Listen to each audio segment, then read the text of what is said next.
కోల్పోయిన దాన్ని అక్కడనే దేవులాడుకోవాలి, అక్కడనే వెతుక్కోవాలి. ఇవాళ మనం పరిగిలో కోల్పోయినాం. మీరు ఇంకేదో నేల విడిచి సాము చేసి పక్కన కొడంగల్ పోయి యుద్ధాలు చేసేదేం లేదు. మీరు పరిగోళ్ళు మీరు ఎట్లయితే ఇందాక మహేష్ అన్న చెప్పిండో మేము 30 ఏళ్ళకెళ్ళి మొత్తం జెడ్పీటీసీలు ఎంపీపీలు గెలుస్తున్నామని చెప్పిండు. మీరు ఒక్క పని చేయండి. సురేందర్ బాధపడ్డాడు, మల్లేష్ బాధపడ్డాడు, పోలీసుల జాస్తి ఎక్కువైంది, జులుం ఎక్కువైంది, ట్రాక్టర్లు గుంజుకపోతాను, జేసీబీలు గుంజుకపోతాను. నేను మీ అందరికి చిన్న ఉపాయం చెప్తే అది ఫాలో కానీ అంతే. రేపు ఎన్ని మండలాలు ఉన్నాయి? నీకు 7 మండలాలు ఉన్నాయి, ఒక మున్సిపాలిటీ ఉంది. మీకు 7 మండలాలు ఉంటాయి, 7 జెడ్పీటీసీలు ఉంటాయి, 7 ఎంపీపీలు ఉంటాయి. మీరు ఒక పని చేయండి. 7 మండలాల్లో మీరందరూ ఎక్కడోళ్ళు అక్కడ గట్టిగా పనిచేసి 7 జెడ్పీటీసీలు గెలిపిండ్రి, 7 ఎంపీపీలు గెలిపిండ్రి. తెల్లారి నుంచి మహేష్ అన్న చుట్టూ తిరుగుతారు అధికారులు. అన్న మీ గవర్నమెంటే వస్తుంది, దండం పెడతారు, రేపు మళ్ళీ పోస్టింగ్ ఇవ్వాలి, నాకు ఎట్లనే చేసి మళ్ళీ సబితక్క దగ్గర తీసుకపో, కేసీఆర్ సార్ దగ్గర తీసుకపో, నాకు మంచి పోస్టింగ్ ఇప్పి ఈ 2-3 ఏళ్ళు నేనే ఉంటా, మీకు మొత్తం మీ కార్యకర్తలను కంటికి రెపలా కాపాడుకుంటా అని మీ చుట్టూ తిరగకపోతే రాజకీయం మొత్తం మీరు వచ్చి నన్ను పట్టుకోండి. మీరు చేయాల్సింది ఏంది? క్యా కర్నా ఆప్ లోగోं को? గట్టిగా గుద్ది గెలవాలి, గెలిపియాలి కాదు, గుద్ది గెలవాలి. ఈ ఎలక్షన్ మీ ఎలక్షన్. మొన్న మహేష్ అన్న కోసం మీరు కష్టపడ్డారు. ఇలా మహేష్ అన్న మీకోసం కాలికి బల్పం కట్టుకొని 7 మండలాలు తిరుగుతాడు. మహేష్ అన్నతో పాటు సబితక్కతో పాటు మేమందరం కూడా మీకు అండగా నిలబడతాం. మీకు పార్టీ వైపు నుంచి పూర్తి సహాయ సహకారాలు మేము అందిస్తాం. ఇక్కడ 5 ఏళ్ళకు ఒకసారి మీకు వచ్చే మోక గిది. ఇలా వాడు కాంగ్రెస్ వాడు మోసం చేయొచ్చు రిజర్వేషన్లు అని చెప్పి, ఇంకొక రకంగా చేయొచ్చు. నేను మీకు మాటిస్తా ఉన్నా, పరిగిలో తప్పకుండా సామాజిక న్యాయం చేస్తూ ఎక్కడికక్కడ బలహీన వర్గాలకు పెద్దపీట వేస్తూ మీకు వాళ్ళు చెప్పే 42% కంటే ఎక్కువ ఇచ్చుకునే బాధ్యత పరిగిలో కానీ ఇంకితర నియోజకవర్గాల్లో కానీ స్థానికంగా మనది అని చెప్పి కూడా నేను విజ్ఞప్తి చేస్తా ఉన్నా.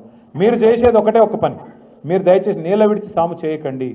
చాలామంది మన నాయకులు ఎట్లుంటారంటే, చాలామంది నేను మండల నాయకుడిని, నేను జిల్లా నాయకుడిని, నేను రాష్ట్ర నాయకుడిని కాబట్టి నేను మొత్తం తిరుగుతా అంటారు. మొత్తం తిరుగుతా నడవదు. ముందు ఇంట గెలిచి రచ్చగెలువు. ఫస్ట్ నీ డబ్బా, నీ బూత్ ఏదైతుందో అందులో మెజారిటీ చూపెట్టు. నువ్వు రాష్ట్ర నాయకుడు కావచ్చు కాక, కానీ ఫస్ట్ నీ ఊరు సర్పంచ్ని ఎంపీటీస్ గెలిపించుకుంటేనే కదా నీకు కదరు ఉండేది. నువ్వు అది చేయకుండా నేను మొత్తం దేశం తిరుగుతా, నేను మొత్తం రాష్ట్రం తిరుగుతా, నేను వికారాబాద్ జిల్లా అంతా చుట్టుకొస్తా, ఏమద్దు. నీ ఊళ్ళో నువ్వు ఎంపీటీస్ గెలిపి, సర్పంచ్ గెలిపి, నీ బూత్లో మెజారిటీ తీసుకురా, అప్పుడే నువ్వు దార్కార్ లీడర్ అని నేను ఒప్పుకుంటా. లేకపోతే మాత్రం ఎన్ని డైలాగులు కొట్టినా లాభం లేదని నేను కూడా అనుకోవాల్సి వస్తుంది. మీరు పరిగిలో నాకు తెలుసు మొదటి నుంచి పటిష్టంగా పార్టీ ఉన్నది. కాంగ్రెస్ పార్టీ మీద ప్రజల్లో విపరీతమైన కోపం ఉన్నది.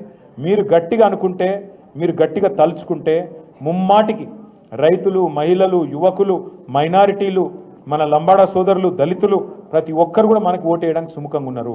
మీరు పోయి అడగాలి, కూర్చోవాలి. ఆయన ఇక మనోళ్ళు ఎట్లా చేస్తారు, ఎలక్షన్ రాగానే పాంప్లెట్ పట్టుకొని ఇట్లా వారేసి అట్లా పోతారు. గై నడవై. ఇప్పుడు మీరు ఆపోజిషన్లు ఉన్నారు, కూర్చోవాలి, ముచ్చట పెట్టాలి, బుదిరకియాలి. అవసరమైతే మన పాత ఏమైనా చిన్న మన వైపు నుంచి ఏమైనా తప్పులు జరిగితే కడుపులో తల పెట్టాలి, అల్మించుకోవాలి. అట్లుండాలి. కానీ ఇట్లా వరేసి స్టైల్గా ఆయా తమి ఓటై నై చెల్తా పద్ధతి. ఎందుకంటే వాడు కాంగ్రెస్ వాడేమో పైసలు ఇస్తాడు, వాడు అడ్డగోలు పైసలు పంచుతాడు. వాళ్ళు విపరీతమైన పైసల సంపాదన మీద బిజీగా ఉన్నారు. వాడు ఇష్టం ఉన్నట్టు చల్లుతాడు. మరి మనం కొట్లాడాలంటే కనీసం ప్రజల ప్రేమ మనకు ఉండాలన్నా లేదా? కొద్దిగా టైం తీసుకోండి, కొద్దిగా ఒళ్ళు వంచుండ్రి. ఇంతకుముందు మా తమ్ముడు చెప్పినట్టు నిజమే, నేను ఒప్పుకుంటా. పోయిన 10 ఏళ్లలో మనం పార్టీని పెద్దగా చూడలేదు. నేను సురేందర్కు, మల్లేష్కు వాళ్ళిద్దరి మాట కూడా, వాళ్ళిద్దరి అభిప్రాయం కూడా మొత్తం మీ అందరి అభిప్రాయంగా అనుకుంటా ఉన్నా. వచ్చేసారి ఇట్లుండది. మిమ్మల్ని కంటికి రెప్పలాగా కాపాడుకుంటాం. మిమ్మల్ని ఖచ్చితంగా ఆర్థికంగా బలోపేతం చేస్తాం. వారంలో ఖచ్చితంగా 1 రోజు 2 రోజుల్లో పార్టీ నిర్మాణం మీద కూడా దృష్టి పెట్టి ప్రభుత్వంలోకి వచ్చిన తర్వాత కూడా తప్పకుండా పార్టీని కూడా ఇదే పద్ధతిలో జనరల్ బాడీ మీటింగ్లు రెగ్యులర్గా పెట్టాలి. తెలుగుదేశం లెక్కలు వచ్చినవేంది? ఎందుకంటే తెలుగుదేశం లెక్కలు వచ్చిన అది ఉంటుంది. జనరల్ బాడీ మీటింగ్లు ఉండాలి, రెగ్యులర్గా కలవాలి, రెగ్యులర్గా ముచ్చట పెట్టాలి, డైరీ రాయాలి, ఇవన్నీ ఉంటాయి. అంతేనా? సో అదే పద్ధతుల్లో మనం కూడా పెట్టుకుందాం. ఇక ఎవడెవడో మాట్లాడతాడు తలమాసినోడు. ఒకడు అంటాడు బీఆర్ఎస్ ఉండనే ఉండదు, బీజేపీలో పోతుంది అంటాడు. మనకేం కర్మ, నాకు అర్థం కాదు. తెలంగాణ ఉన్నంత కాలం ఈ గులాబీ కండువా ఉంటుంది, బరాబర్ ఉంటుంది. ఖచ్చితంగా ఈ 2 పార్టీలకు 3 చెర్ల నీళ్ళు తాగిచ్చి మళ్ళొక్కసారి డంకా బజాయించి కేసీఆర్ గారిని ముఖ్యమంత్రి చేసుకుందాం, మన రాష్ట్రాన్ని కాపాడుకుందాం. జై తెలంగాణ. ఇప్పుడు పెద్దలు కూసరు పెద్దలు కొంతమంది మాజీ సర్పంచులు, ఇంకా సీనియర్ నాయకులు చేరుతా ఉన్నారు.